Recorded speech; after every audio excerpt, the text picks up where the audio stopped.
Hello বন্ধুরা, কেমন আছো সবাই? সিম্পলি আবান্তিকার নতুন একটি ব্লগে তোমাদের স্বাগত জানাই। আমাদের প্রথম পরিচয় আমরা মানুষ, আর দ্বিতীয় পরিচয় আমরা বাঙালি। আমরা বাংলায় গান গাই, আমরা বাংলায় বাঁধি সুর, আমরা বাংলায় কথা বলি, আমরা বাংলায় দেখি স্বপ্ন, আমরা বাংলায় মাতি উল্লাসে, আমরা বাংলায় করি হাহাকার। তাই তো আজকে যখন 7 সমুদ্র 13 নদীর পার হয়ে এই সুদূর আমেরিকাতে এসেছি, এসব বুঝতে পারছি বাঙালিদের সমস্যার কথা। এখানে এসে আমেরিকানদের সাথে বাঙালিদের কি কি কালচারাল ডিফারেন্সেস হতে পারে, তাদের কি কি সমস্যায় তারা ফেস করতে পারে, সেই নিয়ে আজকে আমি তোমাদের সাথে আড্ডায় বসেছি। আমি আবান্তিকা, তোমাদের প্রিয় সিম্পলি আবান্তিকা চ্যানেলেতে। পুরো ভিডিওটা আমার সাথে থাকো। ভিডিওটা ভালো লাগলে লাইক করো, আমার চ্যানেলের নতুন বন্ধু হলে চ্যানেলটিকে সাবস্ক্রাইব করো।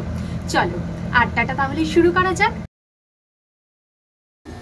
আমরা আমাদের দেশে যখন রাস্তায় বেরোই তখন হর্নের প্যাঁ পু শব্দে কান তো ঝালামালা হয়ে যায়, কিন্তু আমেরিকায় আসার পর যখন রাস্তায় বেরোই হর্নের শব্দ কিন্তু পারতপক্ষে শুনতেই পাই না। কারণ এখানকার কোনো গাড়িকে হর্ন দেয় না। এখানকার সমস্ত গাড়ি ভীষণ ডিসিপ্লিনড ওয়েতে লেন মাফিক চলাচল করে। যদিও বা কোনো গাড়িকে হর্ন দেয়, তার অর্থ হলো যে সেই গাড়িটা ভুল করছে মানেই তাকে হর্ন দিয়ে তাকে বলা হচ্ছে যে তুমি ভুল করছো, তুমি ঠিকভাবে গাড়ি চালাও। এখানে হর্ন দেওয়ার অর্থ হলো ইনসাল্ট করা। তাই হর্নের শব্দ আমরা আমেরিকাতে এসে প্রায় ভুলেই গেছি বলা যায়। আমরা আমাদের দেশে তো চারিধারে মানুষ দেখে অভ্যস্ত, রাস্তায় যেদিকেই পা বাড়াই কোনো না কোনো মানুষের সাথে যেন ঠোকা লেগে যায়। কিন্তু আমেরিকাতে আসার পর চারিদিকে কিন্তু মানুষ হাতে গোনা, মানে ভীষণই কম সংখ্যক মানুষ দেখতে পাই। কারণ এখানকার সব মানুষই গাড়িতে যায়, প্রত্যেকের বাড়িতে একটা গাড়ি তো কম্পালসারি, দুটো গাড়িও থাকে বেশিরভাগ মানুষের বাড়িতে। আর এখানকার মানুষজন তাই কেউ রাস্তা দিয়ে হেঁটে যায় না, সবসময় তারা গাড়িতে করে নিজের গন্তব্যস্থলে যায় এবং সেখান থেকে তাদের বাড়ি ফেরে। তারা আমাদের মতো রাস্তায়, চায়ের দোকানে বা যে কোনো জায়গায় এরকম আড্ডা দিতে অভ্যস্ত নয়। তাই প্রথমে এসে আমরা এই একটা ডিফারেন্সেস সবার প্রথমেই চোখে পড়েছি। আমেরিকাতে বাচ্চারা যখন 1 বছর বয়স হয়ে যায় তখন থেকেই কিন্তু তাদেরকে অন্য রুমে শিফট করিয়ে দেওয়া হয়ে থাকে এবং একটি সিসিটিভি ক্যামেরা থাকে। সিসিটিভি ক্যামেরা দিয়ে তাদেরকে মনিটর করা হয়ে থাকে। এখানে বাবা মায়েদের সাথে বাচ্চাদের রাখার কিন্তু কোনো ব্যবস্থাই নেই এবং বাচ্চারা যখন 18 বছর হয়ে যায় তখন তারা তাদের হস্টেল বা তারা তাদের অন্য কোনো জায়গাতে তারা কিন্তু নিজেরাই শিফট হয়ে যায়। তারা তাদের পড়াশোনার খরচ নিজেরাই বেয়ার করে। এখানে কিন্তু বাবা মা তাদের পড়াশোনার খরচে কোনো কিন্তু ফিনান্স করে না, যেটা কিন্তু আমরা আমাদের দেশে ভাবতেই পারি না।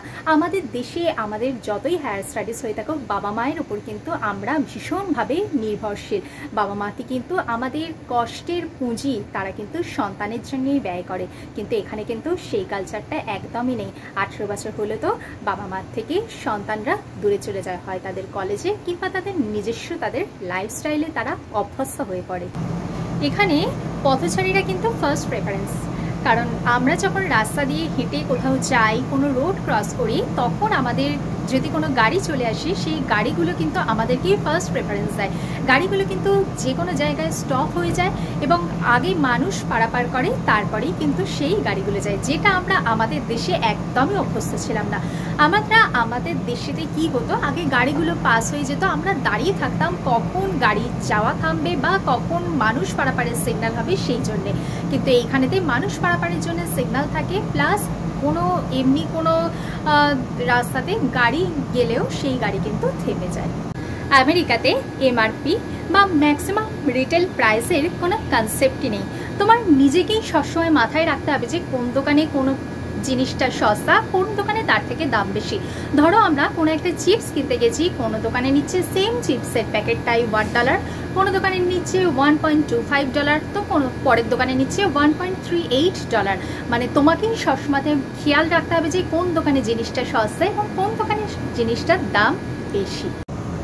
আমেরিকাতে আসার পর যে জিনিসটা আমাদের ভীষণই ভাবিয়ে তুলেছিল সেটা হলো এখানকার ওয়াশরুমগুলোতে কোনো জলের ব্যবস্থা নেই। একমাত্র জলের ব্যবস্থা হলো ওয়াশ বেসিন অথবা হচ্ছে বাথটাব। তাই আমরা বাঙালিরা যখন আসি, ভারত এবং বাংলাদেশ দুটি দেশের বাঙালিদের কথাই বলছি, তারা কিন্তু এই সময়টা ভীষণভাবে এই সমস্যাটায় পড়ে। তারা কেউ কেউ টিস্যু পেপারের অভ্যাস করে তোলে, অথবা কেউ কেউ তাদের মতো মগ বা বালতি এখান থেকে কিনে নেয়। এখানকার যে সমস্ত ডিপার্টমেন্টাল স্টোরগুলো আছে সেগুলোতে সমস্ত কিছুই অ্যাভেলেবেল আছে, তাই তারা তাদের প্রয়োজন অনুসারে সেইগুলো কিনে নেয়। কিন্তু ইনিশিয়াল স্টেজে এসে এই ব্যাপারগুলো কিন্তু একটু বাঙালিদের ভাবিয়ে তোলে। আমরা আমাদের দেশের কোনো পরিচিত মানুষের সাথে রাস্তাঘাটে হঠাৎ কোনো দেখা হলে আমরা তাকে সকাল থেকে রাত পর্যন্ত কি কি করছি পুরো ঘটনার যেন বিবরণ দিতে থাকি। কিংবা অপরিচিত কোনো মানুষের সাথে দেখা হলে তো কথা বলার কোনো প্রশ্নই ওঠে না। কিন্তু আমেরিকাতে পরিচিত হোক বা অপরিচিত হোক, সবাই কিন্তু সব মানুষের সাথে hi, hello, how are you এগুলো কিন্তু করতেই থাকে। মানে একটা স্মল টক ইনিশিয়েট করে এবং সবসময় একটা পজিটিভ ভাইবস থাকে। আমেরিকায় আসার পর আরেকটা যে সমস্যাতে বাঙালিদের পড়তে হয় সেটা হচ্ছে এখানকার মানুষদের অ্যাকসেন্ট। না তারা আমাদের কথা বুঝতে পারে, না আমরা তাদের কথা বুঝতে পারি। কিন্তু ভাষাটা তো ইংলিশ, তার মধ্যেও কিন্তু ভীষণ ডিফারেন্সেস আছে। আমরা মাছে ভাতে বাঙালি, আমরা মিষ্টি জলের মাছ খেতে অভ্যস্ত। প্রত্যেক দিন আমাদের পাতে মাছ ছাড়া বাঙালির ঠিক জমে না। কিন্তু আমরা যখন আমেরিকার মাটিতে পা দিই তখন আমরা টাটকা মাছ থেকে ফ্রোজেন মাছে অভ্যস্ত হয়ে পড়ি। এখানকার সমস্ত মাছ, সে ধরো রুই মাছই হোক বা তেলাপিয়া মাছই হোক, সমস্ত মাছই কিন্তু ফ্রোজেন থাকে। এই মাছগুলো বেশি পাওয়া যায় ইন্ডিয়ান বা বাংলাদেশি স্টোরেতেই, এই মাছগুলো বেশি পাওয়া যায়। আর এখানকার যে সমস্ত আমেরিকান স্টোর আছে সে সমস্ত দোকানেতে স্যামন, টুনা এই মাছগুলো পাওয়া যায়, কিন্তু সবই ফ্রোজেন মাছে। তাই এটাও একটু বাঙালিকে এটাও কিন্তু একটু ভাবিয়ে তোলে। আমেরিকাতে ক্রেডিট কার্ড আর ক্রেডিট স্কোর দুটোই কিন্তু ভীষণ গুরুত্বপূর্ণ। এখানে তুমি যদি কোনো বাড়ি ভাড়া নিতে যাও সেখানেও কিন্তু ক্রেডিট স্কোরের ভীষণ গুরুত্ব। আর তুমি যদি কোনো গাড়িও কিনতে যাও সেখানেও কিন্তু ক্রেডিট স্কোরের ওপরই তোমার লোনের ইন্টারেস্টটা ডিপেন্ড করে থাকে। এখানকার মানুষজন আইফোন থেকে শুরু করে কোনো গাড়ি কেনা থেকে শুরু করে সমস্তটাই ক্রেডিট কার্ডে কিনতে অভ্যস্ত থাকে, যেটা কিন্তু আমাদের দেশে ক্রেডিট কার্ড, ক্রেডিট স্কোর থাকলেও সেটার উপর কিন্তু বাড়ি ভাড়াটা কিন্তু অ্যাটলিস্ট নির্ভর করে না। এখানকার মানুষদের কাছে টাইমের মূল্য কিন্তু ভীষণই। তাই কোনো জায়গাতে তুমি যখন যাবে, ধরো সে ব্যাংকেই হোক বা পার্লারেই হোক, যেখানেই বা কোনো লিজিং অফিসেই হোক, সেখানে কিন্তু তোমাকে অ্যাপয়েন্টমেন্ট করে স্লট বুক করে তবে যেতে হবে। হঠাৎ করে তুমি ধরো ব্যাংকে চলে গেলে সেটা কিন্তু এখানে হবে না, যেটা আমরা আমাদের দেশে ভাবতেই পারি না। আমাদের দেশে ওয়ার্কআউটটা কম্পালসারি নয়, অপশনাল। আমেরিকাতে ওয়ার্কআউটটা কম্পালসারি, অপশনাল নয়। এখানকার ছোট ছোট বাচ্চারা, আমরা আমাদের দেশে যেরকম নাচ গানের স্কুলে যাই, এখানকার ছোট ছোট বাচ্চারা একদম ছোটবেলা থেকেই তারা ফুটবল, ভলিবল, বাস্কেটবল, বিভিন্ন স্পোর্টস অ্যাক্টিভিটির সাথে যুক্ত হয়ে থাকে এবং এই ওয়ার্কআউটের অভ্যাসটা তাদের সারা জীবন বর্তমান থাকে। এবার এখন আমরা যখন পার্কে যাই, পার্কে দিকে বহু মানুষ দুপুর নেই বিকেল নেই তারা ওয়ার্কআউটে ব্যস্ত, যেটা আমাদের দেশে প্রায় হয় না। আমরা দুপুরবেলা ভাত ঘুমে অভ্যস্ত, আর এখানকার মানুষরা ওয়ার্কআউটে অভ্যস্ত। আমেরিকায় আসার পর আমরা ইট কাঠ পাথরের দেওয়াল ছেড়ে কাঠের দেওয়ালে অভ্যস্ত হয়ে পড়ি। এখানকার সমস্ত বাড়ি কাঠের তৈরি। কাঠের তৈরি বাড়ি কেমন দেখতে হয়, কাঠের তৈরি বাড়ির কী কী উপকারিতা, সে সমস্ত নিয়ে আমার একটি ডিটেল ভিডিও আছে। সেই ভিডিওর লিঙ্কটা আমি ডেসক্রিপশন বক্সে দিয়ে রেখেছি, তাই তোমরা একটু দেখে নিও। তবু আমি শর্টে বলে দিচ্ছি, এখানকার কাঠের বাড়ি হয় কারণ এখানকার চারিধারে প্রচুর গাছপালা রয়েছে, গাছপালার সহজলভ্যতা। কাঠের বাড়ি তৈরি করতে ভীষণ কম সময় লাগে। কাঠের বাড়ি এখানেতে ওয়েদারের জন্যতেও কাঠের বাড়ি তৈরি করার একটা কারণ। তবে কাঠের বাড়ির যেমন কিছু সুবিধা রয়েছে তেমন কিছু অসুবিধাও রয়েছে, কারণ কাঠের বাড়ি অতটা শক্তপোক্ত হয় না। আমরা যেহেতু অ্যাপার্টমেন্টে থাকি, ওপরের তলাতেই যখন কেউ একটু জোরে হাঁটাচলা করে সেই আওয়াজটা ভীষণভাবে আমাদের তলাতে চলে আসে এবং কাঠের বাড়ি ভীষণভাবে আগুন থেকে কিন্তু একটু সতর্ক থাকতে হয়। আমেরিকাতে টিপ কালচার কিন্তু ভীষণভাবে জনপ্রিয়। আমরা আমাদের দেশে যখন উবের করি তখন কিন্তু আমরা টিপ দিতে অভ্যস্ত নই, কিন্তু আমেরিকার মাটিতে আমরা যখন প্রথম পা রাখলাম, এয়ারপোর্ট থেকে যখন প্রথম দিন হোটেলে এলাম, তখন যিনি উবের ড্রাইভার ছিলেন তিনি আমাদের থেকে যখন টিপ চাইছিলেন, আমরা না প্রথমেতে একটু অবাকই হয়ে গিয়েছিলাম। পরেতে বুঝলাম যে এটাই হচ্ছে এখানকার কালচার। পরবর্তীকালে যখন রেস্টুরেন্টে গেলাম, ইভেন যখন আমরা পার্লারেও যাই, তখনও কিন্তু আমরা টিপ দিতে বাধ্য হই, কারণ টিপটা এখানকার কালচার। যেটা আমাদের দেশে কিন্তু টিপ দেওয়াটা কালচার নয়, যেটা আমরা খুশি হয়ে তাদের দিই, কিন্তু এখানে প্রায় কম্পালসারি বলা চলে। আমেরিকার মানুষ কিন্তু ভীষণ ডিসিপ্লিন। তারা সময়ের কাজ সময় করে, জায়গার জিনিস জায়গায় রাখে। এখানকার গাড়ির স্টিয়ারিংগুলো হয় গাড়ির লেফট সাইডে, আর আমরা পথচারীরা যখন রাস্তায় বেরোই তখন কিন্তু রাস্তার রাইট সাইড দিয়েই আমরা কিন্তু হাঁটাচলা করি, যেটা আমাদের প্রথম আমাদের দেশ থেকে এখানে আসার পর আমাদের একটু অসুবিধা হচ্ছিল, কারণ আমরা সমানেই লেফট সাইডে চলে যাচ্ছিলাম। কিন্তু না, আমেরিকার নিয়ম হচ্ছে রাস্তা দিয়ে তুমি যখন হাঁটবে তখন তোমাকে রাইট সাইড দিয়েই হাঁটতে হবে। আমেরিকায় প্রায় প্রত্যেকটা আমেরিকানের বাড়িতেই থাকে ডগি থাকে, কিন্তু ডগি দিয়েও তারা যখন রাস্তায় বেরোয় সেটাও কিন্তু ভীষণ ডিসিপ্লিন। সেখানে কিন্তু ভীষণ ডিসিপ্লিনের পরিচয় পাওয়া যায়। আমেরিকাবাসীরা কিন্তু রোজ কাপড় কাচাতে অভ্যস্ত নয়। তাদের প্রত্যেকের বাড়িতেই ওয়াশার এবং ড্রায়ার রয়েছে। আর এই যে ব্যালকানি দেখছো, এই ব্যালকানিতে কিন্তু কাপড় একদমই শুকনো করার জন্য মেলা যায় না, তার জন্য কিন্তু ড্রায়ারেই কিন্তু তোমাকে কাপড় শুকোতে হবে। এটাও কিন্তু এখানকার মানুষদের একটা ডিফারেন্সেস। তোমার যদি নিজস্ব বাড়ি থাকে, নিজস্ব বাড়িতে তোমার যদি ব্যাকইয়ার্ড থাকে, সেখানে তুমি তোমার যাবতীয় যা সমস্ত কাপড় তুমি শুকোনোর জন্য কাজ করতে পারো। বাট আমরা থাকি রেন্টেড অ্যাপার্টমেন্টে, এখানে কিন্তু ইটস নট অ্যালাউড। আমেরিকাতে আমরা টেক্সাসে থাকি। টেক্সাসে গান কালচার কিন্তু ভীষণ জনপ্রিয়। হ্যাঁ, প্রায় প্রত্যেকটা আমেরিকানের কাছে গান থাকে, এবং গানটা তারা যে সবসময়তে ব্যবহার করে সেটা নয়, সেটা এদের আত্মরক্ষার কাজে ব্যবহৃত হয়। তাই গান কালচারটা আমেরিকার জীবনযাপনের সাথে এক অত্যন্তভাবে জড়িত। এখানে কোনো পাবলিক ওয়াটার বডিতে ফিশিং করতে গেলে লাইসেন্স লাগে। 17 ইয়ার্স হলে তবেই সে লাইসেন্সের জন্য অ্যাপ্লাই করতে পারে। কিন্তু গান কিনতে গেলে কিন্তু কোনো লাইসেন্স লাগে না, শুধু লাগে একটা অ্যাড্রেস প্রুফ। আমেরিকাতে ডে লাইট সেভিংসের একটা কনসেপ্ট রয়েছে, যার জন্যে নভেম্বর আর মার্চ এই দুটো মাসে কিন্তু ঘড়ির কাঁটা চেঞ্জ করতে হয়। এখানেতে সকাল হয় প্রায় ধরো 6:30 নাগাদ। 6:30টার সময় সকাল যখন হয় তখনই তারা সবাই অফিসে বেরিয়ে যায়। 3:30 থেকে 4টের মধ্যে তারা অফিস থেকে বাড়ি চলে আসে। বাড়ি এসেই তারা ওয়ার্কআউটে বেরিয়ে যায়। আর এখানে এখন সন্ধে হচ্ছে প্রায় 8টা, 8:30।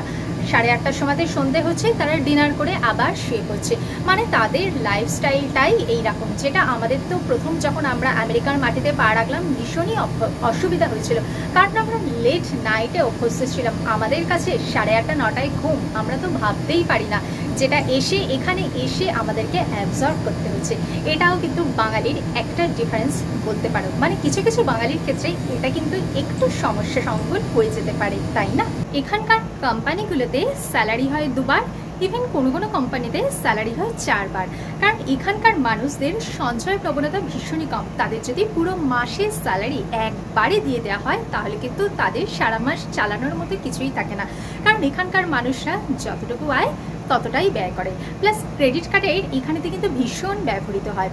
সমস্ত জায়গাতেই ক্রেডিট কার্ড হয়ে থাকে। সে ডে 1 থেকেই ক্রেডিট কার্ডের কিন্তু ভীষণ ব্যবহার, যে সেটা আমরা ডে 1 থেকেই সেটা বুঝতে পেরেছি। আমেরিকাতে লেবার কস্ট কিন্তু ভীষণভাবে এক্সপেন্সিভ, তাই আমরা এখানেতে নিজের কাজ নিজে করতে অভ্যস্ত। পরনির্ভরশীলতা বর্জন করো, আত্মনির্ভর হও। এটা কিন্তু আমাদের দেশে আমরা কোনোদিন ভাবতেই পারি না যে নিজেই ইলেকট্রিকের কাজ করব, বা নিজেই ওয়াটার কানেকশন করব, বা নিজেই ফার্নিচার ফিটিং করব, যেটা আমেরিকাতে আমরা করতে হচ্ছে। এটাই হচ্ছে আমাদের দেশের সাথে আমেরিকার কালচারাল ডিফারেন্সেস। আমেরিকাতে একটা গাড়ি থেকে আরেকটা গাড়ি কিন্তু বেশ দূরত্ব মেনে চলাচল করে, যেটা কিন্তু আমরা আমাদের দেশে ভাবতেই পারি না। কারণ আমাদের দেশে লোক সংখ্যা প্রচুর, সেখানেতে রাস্তায় গাড়ি ঘোড়ার সংখ্যাও প্রচুর, তাই ডিস্টেন্স মেনে মেনে গাড়ি থাকবে। যে কোনো ট্রাফিক সিগন্যাল হোক বা যে কোনো পার্কিং হোক, সেটা তো আমরা ভাবতেই পারি না। এখানকার রাস্তাঘাটে যেরকম দুটো গাড়ি পরপর ডিস্টেন্স মেনেই চলাচল করে, সেরকম কফি শপ, মল বা গ্রসারি স্টোর বা যে কোনো রাস্তাঘাটেও দুজন মানুষ কিন্তু দুজনের থেকে একটু ডিস্টেন্স মেনে চলে। আমেরিকাতে যেহেতু প্রত্যেক মানুষই ড্রাইভিং জানে এবং প্রত্যেক মানুষই নিজের কাজ নিজে করতে অভ্যস্ত, তাই যখন ফিজিক্যালি চ্যালেঞ্জ কোনো পার্সন গাড়ি নিয়ে কোথাও যান, সে ধরুন মলেই হোক বা যে কোনো গ্রসারি স্টোরেই হোক, তার জন্য কিন্তু সেপারেট পার্কিং থাকে। সেই পার্কিংয়ে কিন্তু অন্য কেউ পার্কিং করতে পারে না। যদিও বা কেউ পার্কিং করে থাকে তাহলে কিন্তু তার বিশাল টাকা জরিমানা হয়ে থাকে যদি সে ধরা পড়ে যায়। আমাদের পুরো দেশের কিন্তু একটাই ড্রাইভিং লাইসেন্স থাকে, তা সে দিল্লিতেই হোক, পাঞ্জাবেই হোক বা ওয়েস্ট বেঙ্গলেই হোক। কিন্তু এই আমেরিকাতে এক একটা রাজ্যের জন্য এক এক ধরনের ড্রাইভিং লাইসেন্স আছে। ধরো কেউ আমেরিকার মধ্যেই শিকাগোতে কারোর ড্রাইভিং লাইসেন্স আছে, সে শিকাগো থেকে টেক্সাসে ট্রান্সফার হচ্ছে, তখন তাকে টেক্সাসে এসে টেক্সাস ডিপার্টমেন্ট অফ পাবলিক সেফটির কাছে আবার ড্রাইভিং লাইসেন্সের জন্য অ্যাপ্লাই করতে হবে এবং সেখান থেকে আবার তাকে ড্রাইভিং লাইসেন্স নিতে হবে। এখানে একই দেশের ভেতরেতে দুটো বিভিন্ন স্টেটের ভেতরেতে ড্রাইভিং রুলসও কিন্তু ডিফারেন্ট আছে। আমেরিকাতে কোনো বাচ্চা যদি গাড়ি করে ট্রাভেল করে তো তার জন্য সেপারেট কার সিট রাখা কিন্তু বাধ্যতামূলক। কোনো কপস যদি তাকে পাকড়াও করে তাহলে কিন্তু তাকে রীতিমতো ফাইন হতে পারে। আমেরিকাতে নিউ ইয়র্ক বা বোস্টন বাদে আদার্স যে সমস্ত ছোট ছোট শহর রয়েছে, যেমন তারা হিউস্টন, ড্যালাস, অস্টিন, আরও যে সমস্ত ছোট ছোট শহর রয়েছে, সেই সমস্ত জায়গায় কিন্তু গাড়ি ছাড়া এক পাও তুমি চলতে পারবে না যদি না থাকে একটি গাড়ি। আমেরিকার জীবন পুরোপুরি তোমার কাছে অচল। এটা কিন্তু আমাদের দেশে হয় না। আমাদের দেশে বেশি সংখ্যক মানুষেরই গাড়ি নেই, তারা পাবলিক ট্রান্সপোর্টেই অভ্যস্ত। আমেরিকায় কিন্তু পাবলিক ট্রান্সপোর্টের অবস্থা ভীষণই খারাপ, তাই প্রথম দিন থেকেই আমরা গাড়ির প্রয়োজনীয়তা অনুভব করেছি। আমাদের দেশেও পাবলিক স্কুলেতে যে সমস্ত বাচ্চারা পড়াশুনো করে তাদেরকে কিন্তু একটা নমিনাল ফিস দিতে হয়, কিন্তু সমস্ত পাবলিক স্কুলেই যে পড়াশোনা ভীষণই ভালো হয় সেটা কিন্তু নয়। আমেরিকাতে সমস্ত পাবলিক স্কুলে 18 বছর পর্যন্ত বাচ্চাদের কোনো ফিস লাগে না, পড়াশুনো পুরোপুরি ফ্রি। কিন্তু পাবলিক স্কুলে এখানে পড়াশুনো কিন্তু ভীষণই ভালো হয়, পড়াশুনোর মান কিন্তু ভীষণ ভালো হয়। এখানেতে যে বাচ্চা যে অঞ্চলে থাকবে সেই অঞ্চলের পাবলিক স্কুলেই কিন্তু সে পড়াশুনো করতে পারবে। দূরবর্তী কোনো অঞ্চলের পাবলিক স্কুলে কিন্তু সে অ্যাডমিশন নিতে পারবে না, তাই বাচ্চারা যে অঞ্চলে থাকে সেইখানকারই পাবলিক স্কুলে ভর্তি হয়। এছাড়া এখানে প্রাইভেট স্কুলেও পড়াশোনার ব্যবস্থা রয়েছে, কিন্তু সেখানকার ফিস কিন্তু অনেকটাই বেশি। আমাদের দেশে সবুজ ধ্বংস করে উন্নয়ন হচ্ছে, কিন্তু আমেরিকাতে সবুজের পাশাপাশি উন্নয়ন হচ্ছে, তাই যেদিকে তাকাই এত সবুজ আর একদম পলিউশন দেখতে পাই না। আমাদের শহর হিউস্টনেই আছে প্রচুর পার্ক আর প্রচুর সবুজ, মানে যেদিকে তাকাই দু চোখ ভরে শুধু সবুজ আর সবুজ, দেখে সত্যি মন ভরে যায়। আমেরিকাতে আজকে আমাদের বেশ কিছুদিন হয়ে গেল। আজকে আমেরিকাকে আমরা ধীরে ধীরে আপন করে নিচ্ছি, কারণ এখানেতে বাঙালির যেরকম কালচারাল ডিফারেন্সেস আছে সেরকম কিছু সমস্যাও আছে। এখানে এসে জুতো সেলাই থেকে চণ্ডীপাঠ সব কিছুতেই তোমাকে পারদর্শী হতে হবে। কাঁচা বাজার থেকে মলেতে শিফট হতে হবে, কাঁচা মাছ থেকে ফ্রোজেন মাছেও তোমাকে শিফট হতে হবে। সমস্ত কিছুর মধ্যেই একটা নতুনত্ব আছে, আর নতুনত্বকে যদি তোমরা সাদরে গ্রহণ করতে পারো তাহলে সে তো হয় বড়ই মধুর। ভিডিওটা কেমন লাগলেও জানিও। ভিডিওটা ভালো লাগলে লাইক করো, আমার চ্যানেলের নতুন বন্ধু হলে চ্যানেলটিকে সাবস্ক্রাইব করো। দেখা হচ্ছে পরবর্তী ভিডিওতে। Till then, bye by.